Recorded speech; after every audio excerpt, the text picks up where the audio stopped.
আমন্ত্রণ চ্যানেল 24 এর রাত 10টার খবরে শুনছিলেন সিলন ফ্যামিলি ব্লেন্ডটি শিরোনামগুলো আপনাদের সাথে আছি আমি ফারজানা নিশি এবং আমি জানাতো আরিফেল গ্যাস্টো এর সাইন্টিফিক নজল আর ব্রাশ বার্নার খরচ বাঁচায় 25%। কোটা সংস্কার আন্দোলনে সহিংসতায় আহতরা যেই দলেরই হোক চিকিৎসার ব্যবস্থা করবে সরকার। ঢাকা মেডিকেল কলেজ হাসপাতাল পরিদর্শনে গিয়ে এই কথা জানিয়েছেন প্রধানমন্ত্রী শেখ হাসিনা। এর আগে বিটিভি ভবন পরিদর্শন শেষে সরকার প্রধান বলেন যে রাজাকার ইস্যুতে তার দেওয়া বক্তব্য বিকৃতভাবে উপস্থাপন করা হয়েছে। সাম্প্রতিক সহিংসতায় আহতদের দেখতে ঢাকা মেডিকেল কলেজ হাসপাতালে প্রধানমন্ত্রী শেখ হাসিনা বিভিন্ন ওয়ার্ড ঘুরে ঘুরে আহতদের শারীরিক অবস্থার খোঁজ খবর নেন। তিনি আশ্বস্ত করেন দলমত নির্বিশেষে সবার চিকিৎসার জন্য যা যা প্রয়োজন ব্যবস্থা করবে সরকার। বলেন আহতদের আয় রোজগারের ব্যবস্থাও করে দেয়া হবে। অন্তত তাদের আয় রোজগার ব্যবস্থা যাতে হয় সেটাও আমরা করব। কাজে আমি মানুষকে মানুষ হিসেবে দেখি, এখানে দল মত নির্বিশেষে সকলের জন্যই আমি কাজ করি। এমন সহিংসতা জঙ্গিবাদকে সুযোগ করে দেওয়ার জন্য কিনা প্রশ্ন রেখে সরকার প্রধান বলেন জামাত শিবির বিএনপি ছাত্রদল দেশব্যাপী তাণ্ডব চালিয়েছে। এই জামাত শিবির বিএনপি ছাত্রদল তারা এই সুযোগটা নিয়ে কোটা আন্দোলনের সুযোগটা নিয়ে সারা দেশব্যাপী এই ধ্বংসাত্মক কাজ করে যাচ্ছে। এদের মধ্যে কোনো মনুষ্যত্ব বোধ নেই, দেশের প্রতি কোনো মায়া মমতা নেই, দেশের প্রতি কোনো দায়িত্ববোধ নেই, আর মানুষকে মানুষ হিসেবেই গণ্য করে না। এর আগে সকালে বিটিভি ভবনে যান প্রধানমন্ত্রী শেখ হাসিনা। ঘুরে ঘুরে দেখেন ক্ষতিগ্রস্ত সম্প্রচার যন্ত্রপাতি সহ নানা সরঞ্জাম। এ সময় ক্ষয়ক্ষতির পরিমাণ প্রধানমন্ত্রীর কাছে তুলে ধরেন ঊর্ধ্বতন কর্মকর্তারা। দুষ্কৃতিকারীদের খুঁজে বের করতে জনগণের সহায়তা চেয়ে প্রধানমন্ত্রী বলেন যারা এই ধ্বংসযজ্ঞে জড়িত তাদের সাজা নিশ্চিত করতে হবে। যারা এসবের সাথে জড়িত সারা বাংলাদেশের আনাচে গানাচে যে যেখানে আছে তাদের খুঁজে বের করুন, তাদের খুঁজে বের করুন এবং তাদের শাস্তির ব্যবস্থা করার জন্য সহযোগিতা করুন। আমি দেশবাসীর কাছে সেই আহ্বান জানাই। একটা জিনিস যেটা গড়ে তুলি অনেক কষ্ট করেই করতে হয়, দিন রাত অক্লান্ত পরিশ্রম করি। কার জন্য? আমার জন্য, তা তো দেশের মানুষের জন্য। এতদিনে এত কষ্টের ফসল সব শেষ করে দিতে চাচ্ছে, এটি হচ্ছে সবচেয়ে বড় কষ্টের। আমি দেশবাসীর কাছে এর বিচার চাই। অভিযোগ করেন দেশের সম্মান নষ্ট করতে এখনো লন্ডনে বসে ফোন করে প্রবাসীদের উস্কে দেওয়া হচ্ছে। আরও দুঃখের বিষয় হলো লন্ডন থেকে নির্দেশ যায় যেখানে যেখানে বাঙালি আছে সেখানে সেখানে আন্দোলন করতে হবে। অনেক জায়গায় টেলিফোন করে বলছে ওখানে আন্দোলন করো। এমন এমন দেশে আমাদের সেখানে ফোন করে আমাকে জানাচ্ছে, মেসেজ দিচ্ছে। তাহলে যেটা করার মানে কি আমাদের দেশের ভাবমূর্তি শুধু নষ্ট না, যারা কোনো কাজ করে খাচ্ছে তাদের রুজি রোজগারও তো নষ্ট হয়ে যাবে। প্রধানমন্ত্রী বলেন কোটা ইস্যুতে মুক্তিযোদ্ধার সন্তান নিয়ে দেয়া তার বক্তব্য বিকৃত করা হয়েছে। আমার কথাটাকে বিকৃত করা হয়েছিল। আমি তো তাদের রাজাকার বলিনি, তারা নিজেরাই স্লোগান দিয়ে নিজেদেরকে রাজাকার হিসেবে পরিচিত করলো সকলের কাছে। আশরাফ আলম আকাশ, চ্যানেল 24, ঢাকা। আমি রোজ রোজ পানি ফুটাতে পারবো না। বলেন তো পানি না ফুটালে খাবো কি? আমার হচ্ছে টরেমিনো। টরেমিনোর পরিশোধিত পানি বুয়েট পরীক্ষিত, যা জাপানের নাম্বার 1 ব্র্যান্ড। 40টি দেশের 30 কোটিরও বেশি মানুষের আস্থার প্রতীক। পানির ডাক্তার টরেমিনো। পরিস্থিতি শান্ত হবার পরও যারা ফের আন্দোলনের ডাক দিচ্ছে তারা পেছনের দরজা দিয়ে ক্ষমতায় আসতে চায়, দেশ ধ্বংস করতে চায়, এমন অভিযোগ করেছেন আওয়ামী লীগ সাধারণ সম্পাদক ওবায়দুল কাদের।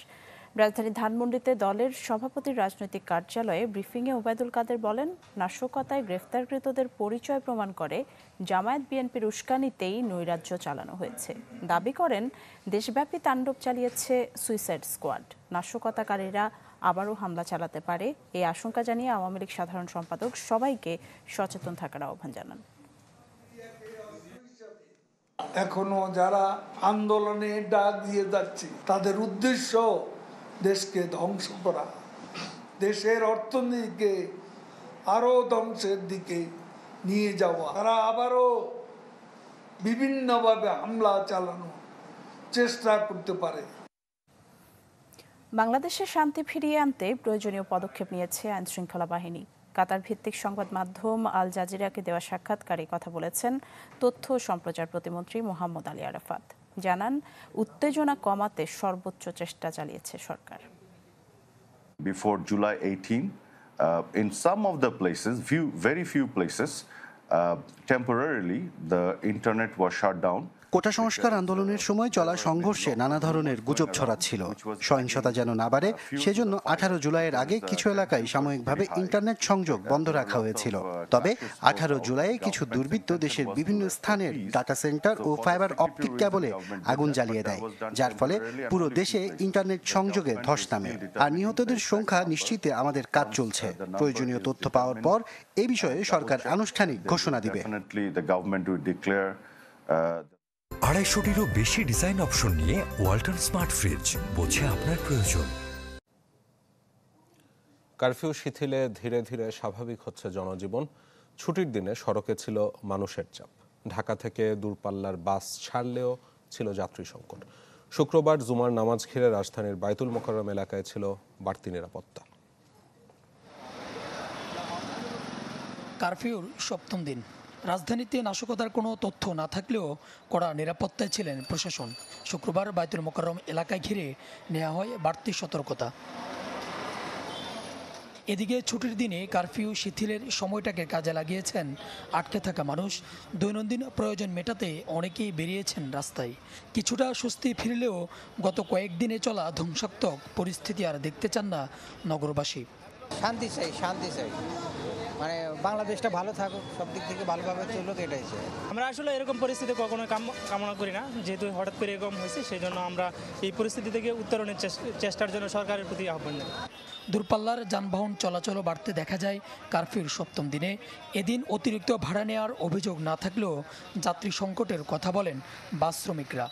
স্বাভাবিকভাবে চলতে চাই, যেভাবে স্বাভাবিক থাকা যায়, ভালো থাকা যায়, ওইভাবে চলতে চাই। আমাদেরকে অনেক ক্ষতি হইতেছে, কিস্তি আছে, খাবার আছে, পরিবার আছে, সংসার চালানো কষ্ট হয়ে যায়। চাকা ঘুরলে আমাদের টাকা পয়সা ইনকাম হবে, আমাদেরও দিন ভালো যাবে।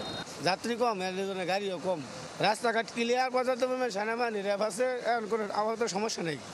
আগামীকালও চলবে কারফিউ, তবে শিথিল থাকবে সকাল 8টা থেকে বিকাল 5টা পর্যন্ত।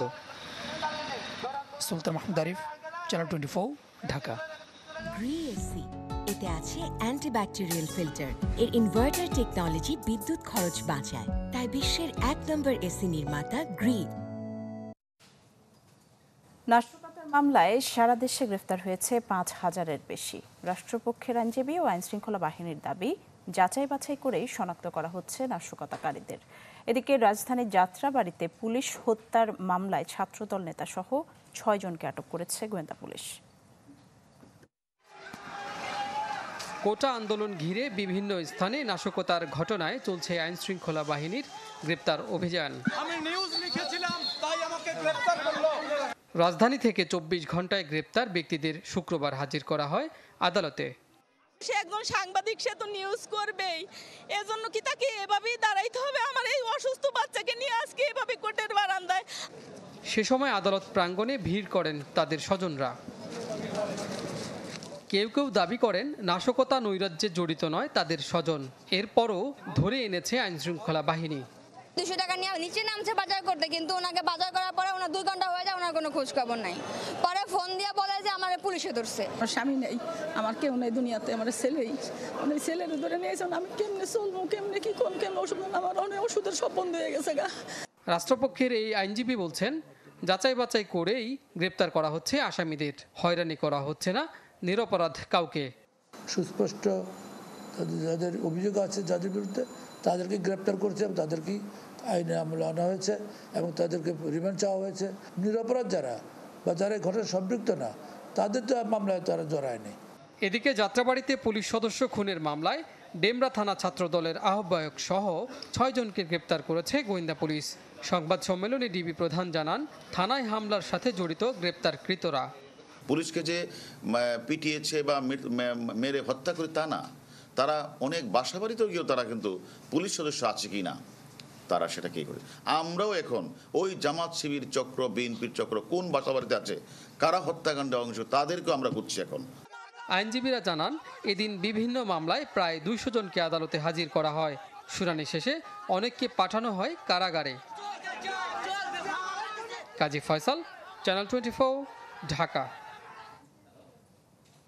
নাহিদ ইসলাম সহ বৈষম্য বিরোধী ছাত্র আন্দোলনের 3 সমন্বয়ককে রাজধানীর গণস্বাস্থ্যনগর হাসপাতাল থেকে তুলে নেওয়ার অভিযোগ উঠেছে। তাদের স্বজন ও হাসপাতাল কর্তৃপক্ষ জানায়, শুক্রবার বিকেলে সাদা পোশাকে একদল লোক হাসপাতালে প্রবেশ করেন। তারা নিজেদের আইন শৃঙ্খলা বাহিনীর সদস্য পরিচয় দেন। পরে যাবার সময় 3 জনকে তুলে নিয়ে যান। অন্য 2 সমন্বয়ক হলেন আসিফ মাহমুদ ও আবু বাকের মজুমদার। তাদের কারা নিয়ে গেছে বা কোথায় নেওয়া হয়েছে সে তথ্য পাওয়া যায়নি। নাহিদ, আসিফ ও আবু বাকের ঢাকা বিশ্ববিদ্যালয়ের শিক্ষার্থী।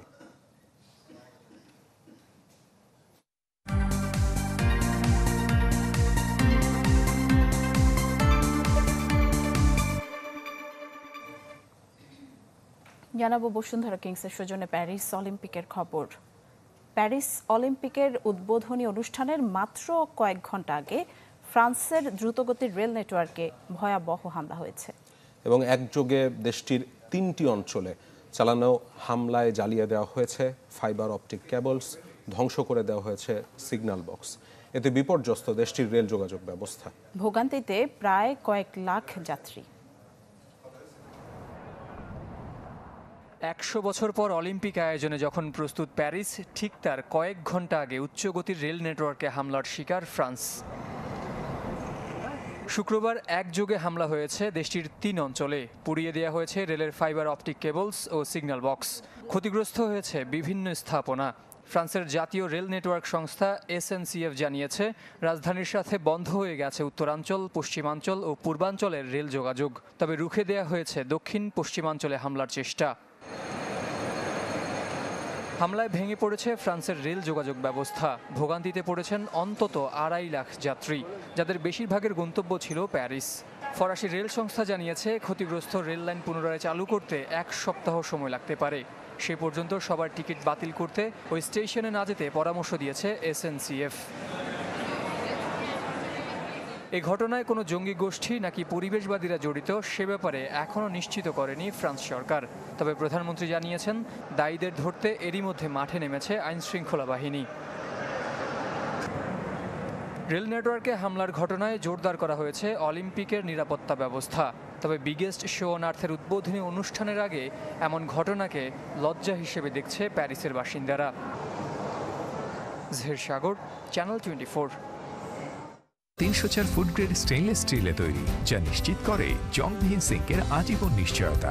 আরএফএল কিচেন সিঙ্ক, স্বাস্থ্যকর কিচেনের চিরস্থায়ী সমাধান। দর্শক, রাত 10টার খবর একটা বিরতি নিচ্ছে, একটু পরে ফিরবো, আমাদের সাথেই থাকুন। দর্শক, আবার আমন্ত্রণ রাত 10টার খবরে। আপনারা চ্যানেল 24 দেখছেন। নরসিংদী কারাগারে হামলার পর পালিয়ে যাওয়া কয়েদিদের মধ্যে আত্মসমর্পণ করেছে 481 জন। গ্রেফতার করা হয়েছে কয়েক জঙ্গিকে। সংবাদ সম্মেলনে এসব তথ্য নিশ্চিত করেন জেলা পুলিশ সুপার মোস্তাফিজুর রহমান। জানান, হামলার পরপরই লুট হওয়া অস্ত্র উদ্ধারে নামে পুলিশ। 5 দিনের ব্যবধানে 85টি আগ্নেয়াস্ত্রের মধ্যে 45টি উদ্ধার করা হয়েছে। একই সাথে উদ্ধার করা হয় 1100 রাউন্ড গুলি।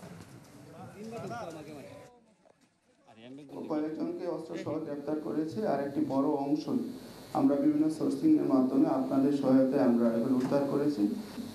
85টি আগ্নেয় অস্ত্র, তারপরে এই 826 জন কয়েদিকে তারা নিয়ে যায়। তো আমরা জেলা থেকে এ পর্যন্ত 85টি আগ্নেয় অস্ত্রের মধ্যে 45টি আগ্নেয় অস্ত্র উদ্ধার করতে সক্ষম হয়েছে।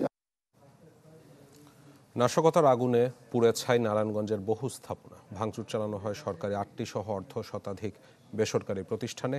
এতে ক্ষতি হয়েছে 100 কোটি টাকার বেশি। এই ঘটনায় জড়িতদের ধরতে কাজ করছে আইন শৃঙ্খলা বাহিনী। গেল কয়েকদিনের সহিংসতায় নারায়ণগঞ্জ যেন এক বিধ্বস্ত নগরী। 19 জুলাই রাতে সাইনবোর্ড এলাকায় জেলা পাসপোর্টের আঞ্চলিক কার্যালয়ে আগুন দেয় দুর্বৃত্তরা। এতে পুড়েছে 8000 পাসপোর্ট ও সার্ভার। ভাঙচুর, লুট করা হয়েছে ল্যাপটপ ও অফিসের মালামাল। এই অফিসে সবে ফোরা গেছে, মানে এই আসবাবপত্র, কম্পিউটার হইতে সার্ভার হইতে সবে ফোরা গেছে, কিছু বাকি নেই। একটা কম্পিউটার, এসি যা বলেন, জেনারেটর রুম, কিছু বাকি নেই। মানে সোজা কথা, শুধু ইটটি বাকি আছে। পুলিশের 6টি গাড়ি, 6 থেকে 7টি মোটরসাইকেল, সরকারি এবং ব্যক্তিগত গাড়ি, আমাদের কম্পিউটার, ল্যাপটপ, মামলার সকল নথি, রেজিস্টার আমাদের যত ফাইল ক্যাবিনেট, চেয়ার টেবিল, সরকারি যত মালামাল একদম পুরো ভস্মীভূত করে দিয়েছে। জেলার বিভিন্ন গুরুত্বপূর্ণ স্থানেও চলে দুর্বৃত্তের হামলা। ছোট বড় মিলিয়ে ক্ষতিগ্রস্ত হয় অসংখ্য প্রতিষ্ঠান, বাদ যায়নি হাসপাতালও। আমার এটা ছিল ফিজিওথেরাপি সেন্টার, এখানে পুইরা সব ছাই, কিছু নাই। আমাদের ভিতরে আগুন লাগে নাই, তবে আমাদের গরমে হিটে পুরো তার মানে তার এবং এই যে কম্পোনেন্টগুলো ছিল সব ড্যামেজ হয়ে গেছে। এখানে আমাদের ব্যাংক লোন আছে, কারণ ব্যাংক লোন তো আর 1 টাকা ব্যাংক মাফ করবো না, প্রাইভেট ব্যাংক। এখানে সরকার যাতে আমাদেরকে একটু আর্থিক পৃষ্ঠপোষকতা করে। পুলিশ সুপার জানান, হামলায় প্রত্যক্ষ ও পরোক্ষভাবে জড়িতদের আইনের আওতায় এনে প্রয়োজনীয় ব্যবস্থা নেওয়া হবে।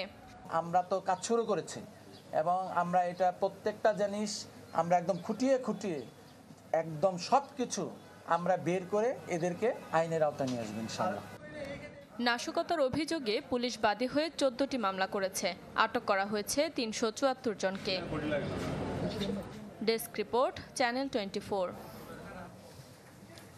অজ্ঞাত রোগে আক্রান্ত 2 শিশু, নানা পরীক্ষা নিরীক্ষার পরও ধরা পড়েনি।